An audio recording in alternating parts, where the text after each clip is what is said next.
Hi everyone, welcome to study camp. आज हम पढ़ने जा रहे हैं classification of elements into blocks in the periodic table. देखिए, मैं पिछले क्लासेस जो पीरियोडिक क्लासिफिकेशन का था उसमें आपको बताया था कि पीरियड में जो एलिमेंट हमने अरेंजमेंट किए हैं वो उसका इलेक्ट्रॉनिक कन्फिग्रेशन के ऊपर कैसे डिपेंड करता है और एक एक पीरियड में कितना कितना एलिमेंट्स रहेंगे उसका भी बारे में आपको बताया था पूरा डिटेल पे।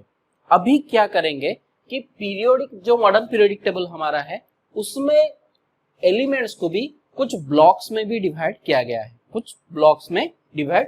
है, चलिए देखते हैं कौन सा ब्लॉक्स में वो उसको डिवाइड किया गया है और इस ब्लॉक्स में डिवाइड करने का बेसिस क्या है। देखिए, पीरियोडिक टेबल में हमारा जितना एलिमेंट्स है उसको जनरली हम 4 ब्लॉक्स में डिवाइड किए हैं। एक है एस ब्लॉक, जो सेकंड वो है पी ब्लॉक, और जो थर्ड वाला है वो है डी ब्लॉक, और एक है एफ ब्लॉक। देखिए, ये जो 4 ब्लॉक्स में उनको डिवाइड किया गया है एलिमेंट्स को, ये किस बेसिस पे किया गया है? वो इस बेसिस पे किया गया है कि उस एलिमेंट्स का अगर हम इलेक्ट्रॉनिक कन्फिगरेशन करें, इस एलिमेंट्स का अगर इलेक्ट्रॉनिक कन्फिगरेशन हम करें तो उसका लास्ट इलेक्ट्रॉन जिस ऑर्बिटल में एंट्री करेगा उसी एलिमेंट को उसी ब्लॉक में कहा जाएगा। मतलब मैं आपको एक एग्जांपल देकर समझाता हूं कि मान लीजिए सोडियम आपको डिटरमाइन करना है सोडियम पीरियोडिक टेबल में किस ब्लॉक में रहेगा। ये एस में रहेगा, पी में रहेगा या डी और एफ में रहेगा। देखिए, ये हमको डिटरमाइन करने के लिए हमको सोडियम का इलेक्ट्रॉनिक कन्फिगरेशन करना पड़ेगा। सोडियम का इलेक्ट्रॉनिक कन्फिगरेशन क्या होगा? उसका नंबर ऑफ जो इलेक्ट्रॉन्स है वो 11 होगा, तो 1s2 2s2 2p6, ये हमारा हो गया 10 इलेक्ट्रॉन्स। उसके बाद होगा 3s1। देखिए, यहाँ पर सोडियम का जो लास्ट इलेक्ट्रॉन किस ऑर्बिटल में एंट्री करता है? लास्ट इलेक्ट्रॉन किस ऑर्बिटल में एंट्री करता है? एस ऑर्बिटल में एंट्री करता है। इसीलिए ये जो सोडियम किस ब्लॉक में रहेगा? एस ब्लॉक में रहेगा। किस ब्लॉक में रहेगा? S block. मेरे बात समझ पा रहे हैं?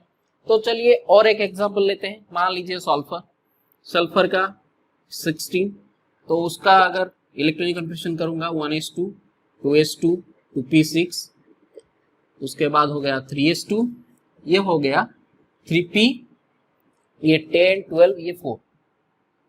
तो ये जो देखिए, ये इसका लास्ट इलेक्ट्रॉन कौन सा ऑर्बिटल में एंट्री किया? पी ऑर्बिटल में। तो सल्फर कौन सा ऑर्बिटल में रहेगा? पी ऑर्बिटल में। कौन सा ब्लॉक में रहेगा? पी ब्लॉक में रहेगा। कौन सा ब्लॉक में रहेगा? पी ब्लॉक में। इसी तरह से सारे एलिमेंट्स को हमने क्लासिफाई किए हैं। अभी हम क्या करते हैं कि एक एक ब्लॉक का प्रॉपर्टीज देखते हैं। मान लीजिए एस ब्लॉक में कुछ एलिमेंट्स है, उनका प्रॉपर्टी क्या क्या होगा, चलिए आगे देखते हैं। तो चलिए अभी हम देख लेते हैं एस ब्लॉक में जो जो एलिमेंट्स होते हैं उनका प्रॉपर्टी क्या होगा। पहले आपको जानना होगा कि एस ब्लॉक में जो एलिमेंट्स होते हैं वो कौन सा एलिमेंट्स होते हैं। देखिए, पीरियोडिक टेबल आप जब देखेंगे उसमें लेफ्ट साइड में 2 ऐसे कलम बना होगा, 2 ऐसे कलम बना होगा, और ये जो 2 कलम है उसको मैं पिछले क्लासेस में बता चुका हूं, इसको ग्रुप बोलते हैं। तो ये वाला जो ग्रुप होगा ये फर्स्ट ग्रुप 1 हो गया, और जो सेकंड वाला होगा वो ग्रुप 2 होगा। तो इसमें कौन सा एलिमेंट आते हैं? देखिए, ग्रुप 1 में कौन सा एलिमेंट आते हैं? देखिए, अभी आपको मैं पीरियड बताया था कि जो एलिमेंट्स हमारा होते हैं उस किस बेसिस पे ब्लॉक्स में डिवाइड होते हैं कि उनका लास्ट इलेक्ट्रॉन जिस ऑर्बिटल में एंट्री करते हैं। मगर उसमें एक एक्सेप्शन है। कौन सा एक्सेप्शन है? देखिए, हीलियम अगर आपका इलेक्ट्रॉनिक कन्फिगरेशन में करूं तो ये हो जाएगा 1s2, मगर ये हीलियम आपको ये एस ब्लॉक में जाना चाहिए क्योंकि उसका लास्ट इलेक्ट्रॉन एस ब्लॉक में एंट्री हो रहा है। मगर ये आपको मिलेगा पी ब्लॉक, ये आपको मिलेगा पी ब्लॉक का ग्रुप 18 एलिमेंट्स में आपको मिलेगा। उसका बेसिस क्या है, उसको वहां पर क्यों रखा गया है? क्योंकि हीलियम का प्रॉपर्टी देखिए, ये जो ऑर्बिटल है पूरा फुल्ली फील्ड है। इसी वजह से इसका पूरा जो प्रॉपर्टी है, जो हमारा नोबेल गैसेस है, जितना ग्रुप 18 का एलिमेंट्स है, जो नोबेल गैसेस है, क्रिप्टन, जेनन, रेडन, इसके साथ वो मिलता है। इसी वजह से हीलियम को हमने वहां पर सब्स्टिट्यूट कर दिया है। तो ये एक एक्सप्रेशन है, ये आपको याद रखना है। और एक एक्सेप्शन है, वो है हाइड्रोजन। देखिए हाइड्रोजन का ये होगा कौन, 1s1। तो ये अगर 1s1 है तो ये कौन सा ऑर्बिटल में रहना चाहिए, एस ऑर्बिटल में। ये भी एस ऑर्बिटल में ही है, मगर इसका ज्यादातर प्रॉपर्टी ग्रुप 17 के एलिमेंट के साथ रिजेंबल करता है। तो ये भी एक एक्सेप्शन है। तो ये दो एक्सेप्शन को आप याद रखेंगे। चलिए अभी हम देख लेते हैं एस ब्लॉक का जो एलिमेंट्स है उनका प्रॉपर्टी। एस ब्लॉक, ये जो दोनों ग्रुप में वो डिवाइड होते हैं, ग्रुप 1 और ग्रुप 2। ये ग्रुप 1 एलिमेंट्स जितने होते हैं उनको बोलते हैं हम अल्काली मेटल्स, और ग्रुप 2 जो एलिमेंट्स होते हैं उनको बोलते हैं अल्कालाइन अर्थ मेटल्स। उनको क्या बोलते हैं, अल्कालाइन अर्थ मेटल्स। अगर इसका जनरल इलेक्ट्रॉनिक कन्फिगरेशन में करूं, जनरल इलेक्ट्रॉनिक कन्फिगरेशन आप क्या समझ रहे हैं? अगर ये सबका इलेक्ट्रॉनिक कन्फिगरेशन को हम एक ही लाइन लेकर डिनोट कर सकता हूं, उसको बोलते हैं जनरल इलेक्ट्रॉनिक कन्फिगरेशन। मतलब इसका आउटर मोस्ट इलेक्ट्रॉनिक कन्फिगरेशन आपको किसी एलिमेंट पे भी ले ले ग्रुप 1 में, आपको ये ऐसे ही दिखेगा 1s1। कैसे दिखेगा, 1s नहीं ns1, ऐसे ही दिखेगा आपको। n का मतलब सेल का वैल्यू ये जो बढ़ता जाएगा, ये फर्स्ट पीरियड में ये 1s होगा, सेकंड पीरियड में 2s होगा, ऐसे ही बढ़ता जाएगा। इसीलिए ns1 होगा ये ग्रुप 1 के लिए, और ग्रुप 2 के लिए जनरल इलेक्ट्रॉनिक कन्फिगरेशन होगा ns2, ये ग्रुप 2 के लिए। तो इसको बोलते हैं अल्काली मेटल्स, इनको अल्कालाइन अर्थ मेटल्स, और इसका जनरल इलेक्ट्रॉनिक कन्फिगरेशन है ns1 और इसका है ns2। चलिए समझ गए। अभी हम क्या करते हैं, उनका कुछ प्रॉपर्टी देखते हैं, क्या क्या प्रॉपर्टी वो डिनोट। देखिए इनका आउटर मोस्ट इलेक्ट्रॉनिक कन्फिगरेशन के से आपको क्या पता चलता है, यहाँ पर एस ऑर्बिटल में कितने इलेक्ट्रॉन्स हैं, 1 इलेक्ट्रॉन्स है। अगर इस इलेक्ट्रॉन को वो निकाल ले, इस इलेक्ट्रॉन को वो किसी को दे दे, तो इसका जो rest of the electronic configuration रहेगा वो नोबेल गैस कन्फिगरेशन से इक्वल हो जाएगा। आपको एक एग्जांपल देता हूं, सोडियम, मान लीजिए सोडियम का करेंगे। तो सोडियम ये ग्रुप 1 का एक एलिमेंट है, उसका इलेक्ट्रॉन है 11, तो 1s2, 2s2, 2p6 and 3s1। देखिए ये हमारा जो आउटर मोस्ट इलेक्ट्रॉनिक कन्फिगरेशन है, इसी से 1 इलेक्ट्रॉन अगर हम निकाल लेता हूं, मैं ये जो 3s है एक 1 इलेक्ट्रॉन में निकाल लेता हूं, तो ये जो रेस्ट इलेक्ट्रॉनिक कन्फिगरेशन बचता है वो नियोन का कन्फिगरेशन के साथ इक्वल हो जाता है। और ये नियोन जो है वो एक नोबेल गैस है, और ये बहुत स्टेबल होता है, क्योंकि ये उसका outer most electrons fully satisfied, octet rule को बहुत सैटिस्फाई करता है। आगे मैं जाकर बताऊंगा what is the octet rule. अभी थोड़ा नाम जानते हैं। अब आप 10th वगैरह में पढ़े होंगे कि नोबेल गैसेस वगैरह क्यों इतना स्टेबल होते हैं। तो मेरे बात समझ रहे हैं, ये एक इलेक्ट्रॉन अगर दे दे तो ये नोबेल गैसेस का कन्फिगरेशन गेन कर जाएगा। तो इसीलिए वो जो एक इलेक्ट्रॉन को वो देना ही चाहेगा। इसी देने का प्रॉपर्टी के वजह से ये अपना इलेक्ट्रॉन इजीली लूज कर सकता है, ये अपना outer most electron easily lose कर सकता है। इसीलिए हम बोलते हैं कि इन जो एलिमेंट्स है ग्रुप 1 और ग्रुप 2 भी लूज कर सकता है, क्योंकि वो 2 इलेक्ट्रॉन ही रखता है, तो वो भी इजीली दे सकता है। तो ये जो ग्रुप 1 और ग्रुप 2 एलिमेंट्स का आयोनाइजेशन एंथैल्पी लो होता है। क्या होता है? आयोनाइजेशन एंथैल्पी, आयोनाइजेशन एंथैल्पी लो होता है। आप इस टर्म का बारे में आपको मैं डिटेल पीरियोडिक प्रॉपर्टीज में पढ़ाऊंगा, फिर सिर्फ आपको एक बता देता हूं उसका डेफिनेशन। देखिए आयोनाइजेशन एंथैल्पी क्या होता है मैं समझा देता हूं कि मैं जो बताया ना, इलेक्ट्रॉन लूज करने का प्रॉपर्टी उनका बहुत अच्छा होता है और ये इजीली इलेक्ट्रॉन लूज कर सकते हैं। तो उनका इलेक्ट्रॉन निकालने में, किसी भी एलिमेंट का एक इलेक्ट्रॉन, जो आउटर मोस्ट इलेक्ट्रॉन निकालने में जितना एनर्जी लगता है उसको उसका आयोनाइजेशन एंथैल्पी बोलते हैं। और इनका आयोनाइजेशन एंथैल्पी लो है। क्यों? ये इजीली दे सकते हैं, ये इजीली इलेक्ट्रॉन दे सकते हैं, तो इनका आयोनाइजेशन एंथैल्पी क्या होगा? लो होगा। तो चलिए मेरी बात समझ रहे हैं, तो इनका ग्रुप 1 और ग्रुप 2 का आयोनाइजेशन एंथैल्पी लो होता है। मेरी बात समझ रहे हैं, कोई प्रॉब्लम नहीं है। अभी और एक प्रॉपर्टी देखेंगे, अभी उनका मेटालिक प्रॉपर्टी देखते हैं। देखिए मेटल, आपको मैं एक रूल बताता हूं कि मेटल किसको हम कहेंगे? अच्छा मेटल जो इजीली अपना फ्री इलेक्ट्रॉन्स दे सके, जो इजीली अपना इलेक्ट्रॉन्स दे सके, उनको बोलते हैं मेटल। तो इनका जो मेटालिक प्रॉपर्टी है ना, उनका जो मेटालिक प्रॉपर्टी है, ये सब अच्छे मेटल्स हैं, क्योंकि ये इजीली इलेक्ट्रॉन दे सकते हैं, क्योंकि उनका आयोनाइजेशन एंथैल्पी लो है। इनका आयोनाइजेशन एंथैल्पी लो है, तो वो इजीली इलेक्ट्रॉन दे सकते हैं। तो ये सब बहुत अच्छे मेटल्स हैं। और उनका metallic property down the group, उनका metallic property down the group क्या होगा? जब हम डाउन जाते जाते जाएंगे, उनका इलेक्ट्रॉन देने का टेंडेंसी भी बढ़ता जाएगा। इनका इलेक्ट्रॉन देने का टेंडेंसी भी बढ़ता जाएगा। मैं आपको डिटेल में बाद में बोलूंगा, अभी थोड़ा उसका प्रॉपर्टी याद रखिए।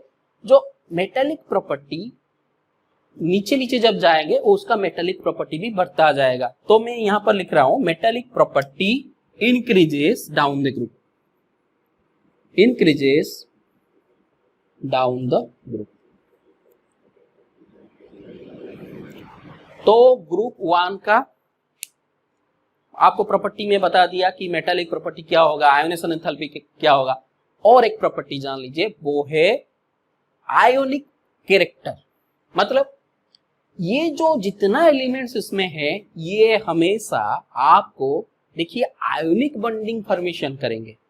क्योंकि आयोनिक बॉन्डिंग फॉर्मेशन करेंगे, आप 10th में पढ़े होंगे। आयोनिक बॉन्डिंग कौन फॉर्मेशन करता है? जो इलेक्ट्रॉन को कंप्लीट ट्रांसफर कर सकता है, जो इलेक्ट्रॉन कंप्लीट ट्रांसफर कर सकता है। तो यहां पर देखिए आपका इलेक्ट्रॉन का ये जो सोडियम, ये इलेक्ट्रॉन का कंप्लीट ट्रांसफर कर सकता है, इसीलिए तो वो बनाता है सोडियम क्लोराइड। इसीलिए वो बनाता है, क्योंकि ये सोडियम कंप्लीट इलेक्ट्रॉन उसको क्लोराइड को दे देता है, ये माइनस हो जाता है, ये प्लस हो जाता है, और NaCl एक आयोनिक कंपाउंड बन पाता है। तो ये जितना एलिमेंट्स होते हैं, ये आयोनिक बॉन्डिंग फॉर्मेशन करते हैं, बहुत अच्छा आयोनिक बॉन्डिंग फॉर्मेशन करते हैं। मगर उसमें भी एक्सेप्शन है। वो एक्सेप्शन क्या है? मैं एक्सेप्शन ही लिख लेता हूं। एक्सेप्ट कौन सा एलिमेंट के? Lithium and beryllium. ग्रुप 1 में है लिथियम और ग्रुप 2 में है बेरिलियम।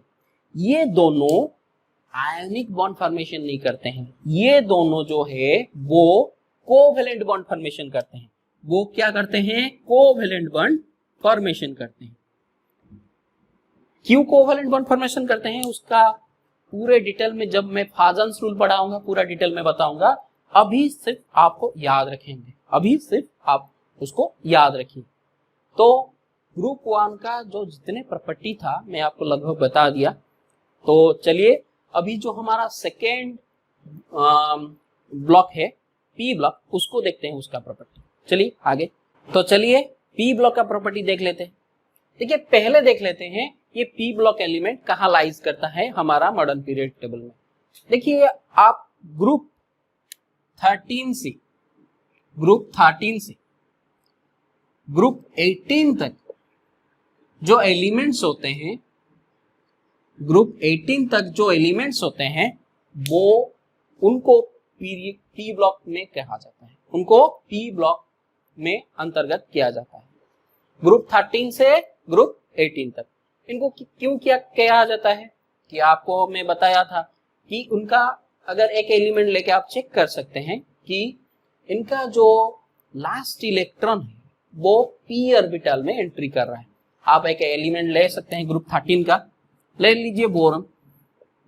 तो बोरॉन का नंबर ऑफ इलेक्ट्रॉन्स कितना होगा 5, तो 1s2 2s2 2p1।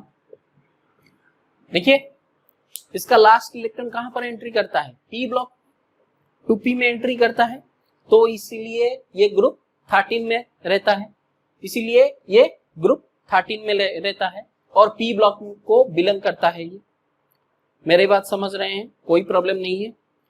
तो अभी हम क्या करते हैं, ये जो ग्रुप 13 से ग्रुप 18 एलिमेंट्स होते हैं उनका प्रॉपर्टी थोड़ा देखते हैं, उनका प्रॉपर्टी देखते हैं। देखिए पहला जो प्रॉपर्टी है reactivity.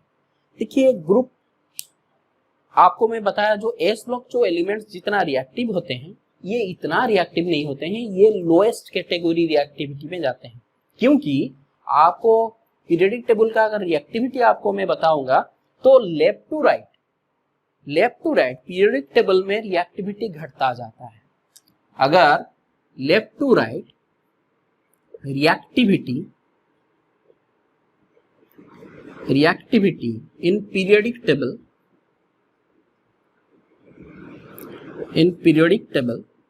Decreases. Left to right periodic table में रिएक्टिविटी घटता जाता है, इसीलिए ये लोएस्ट रिएक्टिव एलिमेंट है, ये लोएस्ट रिएक्टिव एलिमेंट का कैटेगरी में जाते हैं। मतलब ये अगर लेफ्ट में आपका एस ब्लॉक ऐसे रहा और ये बाद उसके अंदर एक ट्रांजिशन एलिमेंट्स का डी ब्लॉक आपको मिल जाएगा, यहाँ पर डी ब्लॉक मिल जाएगा, और ये राइट साइड में जो रहे वो है पी ब्लॉक, ये राइट साइड में जो रहे ये पी ब्लॉक, और ये लेफ्ट से राइट में जा रहा हूं इसीलिए रिएक्टिविटी घटता जा रहा है, मेरे बात समझ रहे हैं। तो चलिए अभी हम देख लेते हैं उसका इलेक्ट्रॉनिक कन्फ्यूजन। इसका इलेक्ट्रॉनिक कन्फ्यूजन क्या होगा, देख लीजिए ना, बोरॉन को देख लीजिए, इसी से आप इलेक्ट्रॉनिक कन्फ्यूजन बना सकते हैं। देखिए किसी चीज को याद रखने के लिए कोशिश मत करिए, बाकी उसको समझिए वो कैसे आता है, उसी से ही आप चीजों को याद कर सकते हैं। नहीं तो आपको अगर याद करना चले, आप याद रखने चलेंगे तो बहुत सारे कॉन्सेप्ट हो जाएगा और आप कंफ्यूज हो जाएंगे। तो आप चीजें कैसे बनता है उसको देखिए। देखिए ये 2s2 2p1 है, तो हमारा जो आउटर मोस्ट इलेक्ट्रॉनिक कन्फर्मेशन क्या होगा np1, हमारा आउटर मोस्ट इलेक्ट्रॉनिक कन्फर्मेशन क्या होगा np1, और ये np1 से कितना तक चलेगा, जो हमारा p ब्लॉक का जितना एलिमेंट तक ही चलेगा, तो np1 से 6, ये उसका general electronic confirmation, general electronic configuration.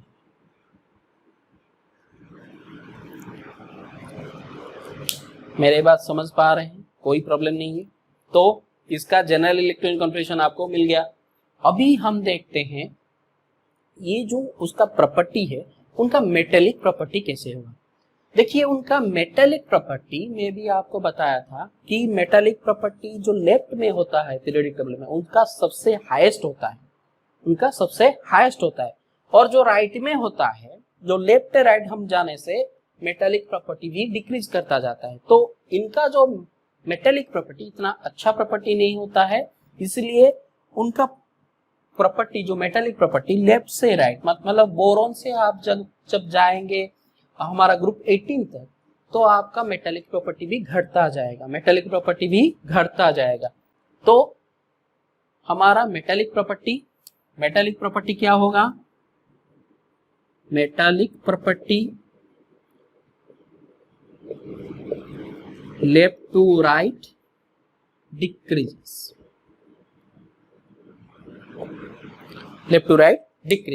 देखिए उसमें और एक क्या प्रॉपर्टी होते हैं, देखिए और एक प्रॉपर्टी उसमें है, आपको मैं जब पीरियोडिक ट्रेंड्स पढ़ा होगा प्रॉपर्टीज का, वो भी बताऊंगा, जैसे आयोनेशन एंथैल्पी उसमें भी बताया था एस ब्लॉक में। अभी इसमें भी एक ट्रेंड है, वो है इलेक्ट्रॉन गेन एंथैल्पी, वो है इलेक्ट्रॉन गेन एंथैल्पी। ये क्या है? देखिए इलेक्ट्रॉन गेन एंथैल्पी है, वहां पर आयोनेशन एंथैल्पी में मैं आपको क्या बताया था कि इलेक्ट्रॉन निकालने के लिए जितना एनर्जी चाहिए उसको बोलते हैं आयोनेशन एंथैल्पी। और ये है इलेक्ट्रॉन गेन एंथैल्पी मतलब गेन, इलेक्ट्रॉन गेन होगा, गेन होने से जितना एंथैल्पी निकलेगा, इलेक्ट्रॉन गेन होने से जितना एंथैल्पी निकलेगा, एंथैल्पी का मतलब एनर्जी है, जितना एनर्जी निकलेगा उसको बोलते हैं इलेक्ट्रॉन गेन एंथैल्पी। और इनका इलेक्ट्रॉन गेन एंथैल्पी आपको क्या होगा, इनका इलेक्ट्रॉन गेन एंथैल्पी देखिए पीरियोडिक टेबल में आप लेफ्ट टू और राइट, लेफ्ट से राइट अगर जाएंगे आपका इलेक्ट्रॉन गेन एंथैल्पी बढ़ता जाएगा, आपका इलेक्ट्रॉन गेन एंथैल्पी बढ़ता जाएगा। तो इसी वजह से उनका लेफ्ट से राइट ये जो प्रॉपर्टी है इलेक्ट्रॉन गेन एंथैल्पी वो इंक्रीजेस, वो है इंक्रीजेस। देखिए ये छोटे छोटे पॉइंट्स है, आपको सब याद रखना है, और याद रखने का मतलब है मेमोराइज मत करिए, उसको पूरे समझिए किस वजह से ये चीज हो रहा है। तो चलिए हमारा पी ब्लॉक का प्रॉपर्टी हम जान लिए, अभी हम क्या करेंगे डी ब्लॉक का प्रॉपर्टी देखेंगे। क्या देखेंगे? डी ब्लॉक का प्रॉपर्टी। तो चलिए अभी हम देख लेते हैं डी ब्लॉक जो एलिमेंट्स हमारा होता है उनका प्रॉपर्टीज क्या होता है। देखिए पहले उनका जनरल इलेक्ट्रॉनिक कन्फर्मेशन हम देख लेते हैं। देखिए जनरल इलेक्ट्रॉनिक कन्फर्मेशन हमको याद रखने का जरूरत नहीं है, मैं आपको बता दिया कि कैसे निकालेंगे उसको। एक एलिमेंट पकड़िए, मान लीजिए स्कैंडियम है, स्कैंडियम है ट्रांजिशन एलिमेंट्स है, इसका नंबर ऑफ इलेक्ट्रॉन्स 21। तो आपका अगर इलेक्ट्रॉनिक कन्फर्मेशन आप करेंगे तो मैं आपको इस वाला इलेक्ट्रॉनिक कन्फर्मेशन कैसे करते हैं आपको बताया था, नोबेल गैस कन्फर्मेशन को पकड़ के। तो आर्गन का 18, तो 18 इलेक्ट्रॉन्स यहाँ पर चला गया, उसके बाद होगा 3D 4s फिलअप होगा, उसके बाद 4s फिलअप होगा तो 4s2, उसके बाद 3D फिलअप होगा तो 3D 18 इंटू 18 प्लस 2 20, यहाँ पर 1। तो ये इसका इलेक्ट्रॉनिक कन्फर्मेशन हो गया। देखिए इसी से हम निकाल सकते हैं उसका जनरल इलेक्ट्रॉनिक कन्फर्मेशन। देखिए जनरल इलेक्ट्रॉनिक कन्फर्मेशन में निकालता हूं, थोड़ा इसमें ट्रिक है उसको समझिए। देखिए यहाँ पर अगर मैं जनरल इलेक्ट्रॉनिक कन्फर्मेशन निकालता हूं, यहाँ पर जो डी है ये हमारा जो आउटर मोस्ट सेल है उससे एक कम है, इससे एक कम है। तो अगर इसको मैं n पकड़ता हूं तो इसको मैं क्या लिखूंगा n-1, इसको मैं क्या लिखूंगा n-1। तो हमारा जनरल इलेक्ट्रॉनिक कन्फर्मेशन हो जाएगा 3, हमारा जनरल इसका जनरल इलेक्ट्रॉनिक कन्फर्मेशन हो जाएगा ns, क्या हो जाएगा ns। और इसमें इलेक्ट्रॉन कहां से कितना तक रहेगा 0 से 2 तक, क्योंकि s ऑर्बिटल में 2 ही इलेक्ट्रॉन रह सकते हैं। और उसके बाद n-1d, n-1d, क्यों मैं n-1 लिखा कि इसका जो वैल्यू है n-1 होगा, क्योंकि इसको मैं n पकड़ा हूं, यही हमारा आउटर मोस्ट सेल है n-1d। और इसमें इलेक्ट्रॉन कहां से कहां तक रह सकता है 0 से 10 तक। ये है हमारा general electronic confirmation, general electronic confirmation GES, sorry GES। ये हमारा जनरल इलेक्ट्रॉनिक कन्फर्मेशन, ये मैं कैसे निकाला समझ गए। अभी हम क्या करेंगे जनरल इलेक्ट्रॉनिक कन्फर्मेशन देखने के बाद इसका प्रॉपर्टी थोड़ा देखेंगे। देखिए इसका जो प्रॉपर्टी है ना, देखिए एस ऑर्बिटल का जो आपको मैं एस ब्लॉक का जो एलिमेंट्स बताया था ये सबसे ज्यादा रिएक्टिव है, और पी ब्लॉक का जो एलिमेंट्स है वो सबसे कम रिएक्टिव में आते हैं। और ये जो डी ब्लॉक का एलिमेंट्स होते हैं ये उनका बीच में आता है, उनका रिएक्टिविटी उनका बीच में आता है, इसीलिए तो वो बीच पे है, इसीलिए वो बीच पे है। अगर लेफ्ट साइड में एस ऑर्बिटल है, लेफ्ट साइड में एस ऑर्बिटल है, सॉरी एस ब्लॉक है, राइट साइड में पी ब्लॉक है, और इनके अंदर जो बीच में जो है, इसके अंदर जो बीच में हमारा बनता है, इसके अंदर जो बीच में बनता है ये इसको हम क्या बोलते हैं, डी ब्लॉक, इसको बोलते हैं डी ब्लॉक। तो इनका जो प्रॉपर्टी है, डी ब्लॉक का जो प्रॉपर्टी है, एस ब्लॉक और पी ब्लॉक का बीच में आता है। इनका प्रॉपर्टी इन दोनों ब्लॉक का, उनका जो रिएक्टिविटी इन दोनों ब्लॉक का बीच में आता है। इसीलिए इस जो ब्लॉक में जो एलिमेंट्स रहते हैं उनको हम बोलते हैं ट्रांजिशन एलिमेंट्स, उनको बोलते हैं ट्रांजिशन एलिमेंट्स। कभी कभी आपको क्वेश्चन भी पूछ सकता है, why D block elements, why D block elements are called transition elements, transition elements। ये आपको कभी कभी क्वेश्चन में पूछा जा सकता है। तो मैं आपको बता दिया कि डी ब्लॉक में कौन सा एलिमेंट होते हैं और इसमें कौन सा ग्रुप इंक्लूडेड है। आपको पता है कि ग्रुप 3 से ग्रुप ऑफ 12 तक, ग्रुप 12 तक इतना सारा ग्रुप इस ब्लॉक में, डी ब्लॉक में है। इतना ग्रुप 3 से ग्रुप 12 तक, ग्रुप 1 टू एस ब्लॉक, उसके बाद स्टार्ट होता है ग्रुप 12 तक, ये रहेंगे डी ब्लॉक में, और ग्रुप 13 से फिर पी ब्लॉक स्टार्ट हो जाता है। मेरे बात समझ रहे हैं? आपको पूरा जो पीरियडिक टेबल है ना, उसको आंखों के आगे रखना चाहिए, उनको आंखों के आगे रखना चाहिए, तभी आप इस जो पूरे चैप्टर को आप अच्छी तरह से पढ़ सकते हैं। तो चलिए, इसको बोलते हैं हम ट्रांजिशन एलिमेंट्स क्यों बोलते हैं। और ये जो एलिमेंट, उसमें जो एलिमेंट्स होते हैं डी ब्लॉक में, जो एलिमेंट्स होते हैं वो कई तरह के प्रॉपर्टी दिखाते हैं।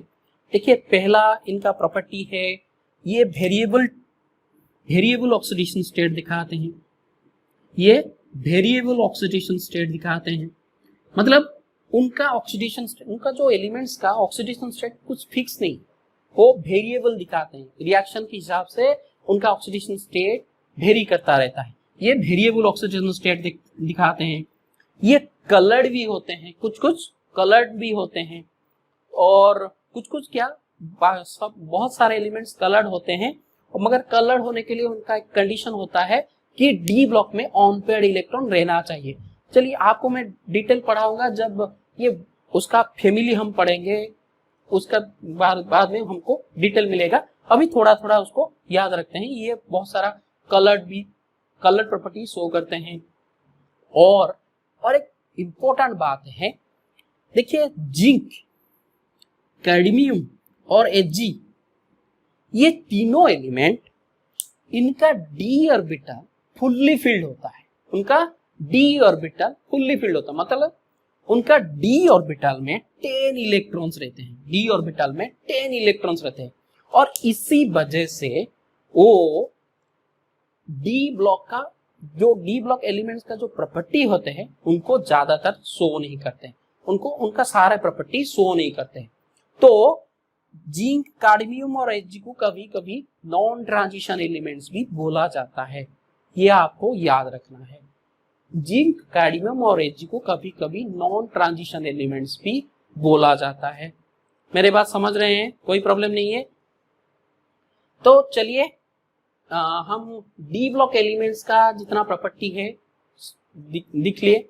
अभी हम क्या करेंगे, ए ब्लॉक एलिमेंट्स का प्रॉपर्टी देखेंगे। अभी क्या करेंगे, ए ब्लॉक एलिमेंट्स का प्रॉपर्टी देखेंगे। तो चलिए, अभी हम ए ब्लॉक जो एलिमेंट होते हैं उनका प्रॉपर्टी देखते हैं। देखिए, ए ब्लॉक एलिमेंट का पहला बात मैं आपको बताया था कि जनरल इलेक्ट्रॉनिक कॉन्फिगरेशन निकालना है। देखिए, जनरल इलेक्ट्रॉनिक कॉन्फिगरेशन अगर आपको निकालना है तो आप लिख सकते हैं यहाँ पर। उसका जनरल इलेक्ट्रॉनिक कॉन्फिगरेशन क्या होगा, n-2 f 0 से 40, क्योंकि f ऑर्बिटल में 14 इलेक्ट्रॉन तक रह सकते हैं, और n-1d 0 से 10, और क्या है ns, ये 0 ना लिख के आप 1 से स्टार्ट करिए, अच्छा होगा आपके लिए। और ये 1 2, ये है उसका जनरल इलेक्ट्रॉनिक कन्फर्मेशन। देखिए ये इलेक्ट्रॉनिक कन्फर्मेशन क्या बताता है। देखिए ये जो इलेक्ट्रॉनिक कन्फर्मेशन, ये हमारा आउटर मोस्ट सेल है, ये हमारा आउटर मोस्ट सेल है, और इससे ये एक d ऑर्बिटल एक पीछे रहता है, और उसके पीछे ही रहता है क्या, f ऑर्बिटल, इसके पीछे रहता है f ऑर्बिटल। और इसी f ब्लॉक में इस जो एलिमेंट होते हैं उनका, ये जो उनका एलिमेंट्स जो होते हैं उनका लास्ट इलेक्ट्रॉन इसी f ब्लॉक में एंट्री करता है। इसी वजह से उसको उसका जनरल इलेक्ट्रॉनिक कन्फर्मेशन ऐसे बनता है, उनका जनरल इलेक्ट्रॉनिक कन्फर्मेशन ऐसे बनता है। तो ये पहली बात। और एक बात कि ये जो ए ब्लॉक एलिमेंट्स होते हैं, अगर आप पीरियोडिक टेबल को देखेंगे तो ये जो ए ब्लॉक एलिमेंट्स, पीरियोडिक जो ट्रांजिशन एलिमेंट्स है, वो ट्रांजिशन एलिमेंट्स के अंदर ही स्टार्ट हुआ है, ये ट्रांजिशन एलिमेंट्स की अंदर ही स्टार्ट हुआ है। मतलब अगर ट्रांजिशन एलिमेंट्स में आप देखेंगे, आप पिक्चर पीरियोडिक एक मॉडर्न पीरियोडिक टेबल का पिक्चर देखकर देख सकते हैं कि जहाँ से लांथानम खत्म होता है, उसके बाद ही एक पीरियोडिक टेबल में नीचे 2 कलम बना होगा, नीचे ऐसे 2 कलम बना होगा। तो लांथानम के बाद जो उसका एलिमेंट होता है सेरियम, ये सेरियम से हमारा पहला जो ए ब्लॉक एलिमेंट्स होते हैं उसको स्टार्ट होते हैं, और उसको हम बोलते हैं लांथानोइड्स। क्या बोलते हैं, लांथानोइड्स, क्योंकि ये लांथानम से स्टार्ट होता है। उसके बाद एक्टिनोइड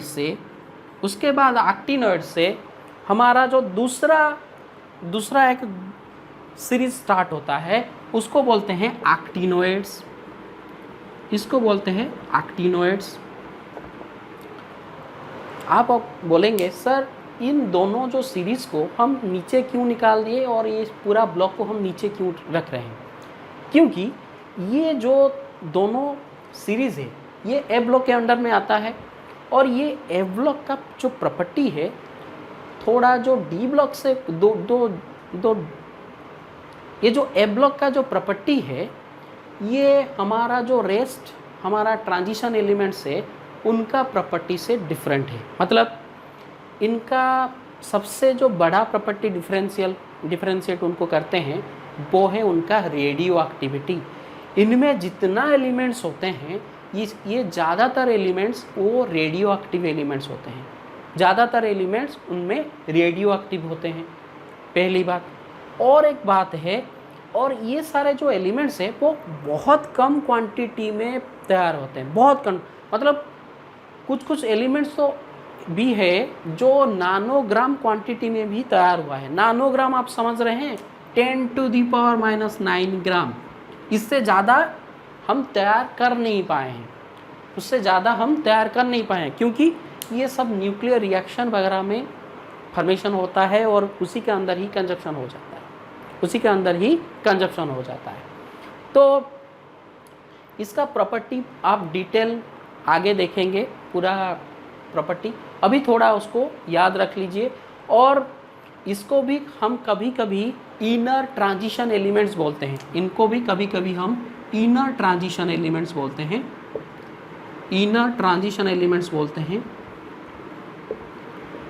इनको क्यों इनर ट्रांजिशन एलिमेंट्स बोलते हैं?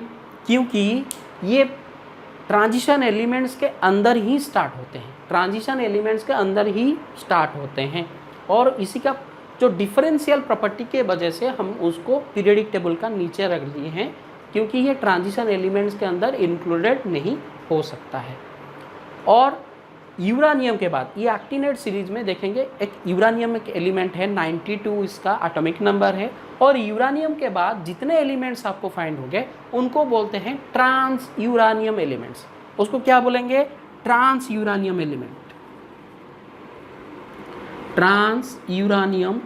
एलिमेंट्स। तो आपको मैं ए ब्लॉक एलिमेंट्स का जो कुछ प्रॉपर्टी था उसको मैं बता दिया, और इसी के साथ ही ये लेक्चर हम ख़त्म करते हैं और अगली लेक्चर में हम पीरियोडिक प्रॉपर्टीज़ का ट्रेंड देखेंगे। वो बहुत अच्छा एक टॉपिक है। और मेरे साथ जुड़ने के लिए धन्यवाद। अगर मेरा लेक्चर आपको अच्छा लग रहा है तो मेरे चैनल को सब्सक्राइब करिए, मेरे वीडियोस को लाइक करिए और पढ़ते रहिए, खुश रहिए। Bye bye.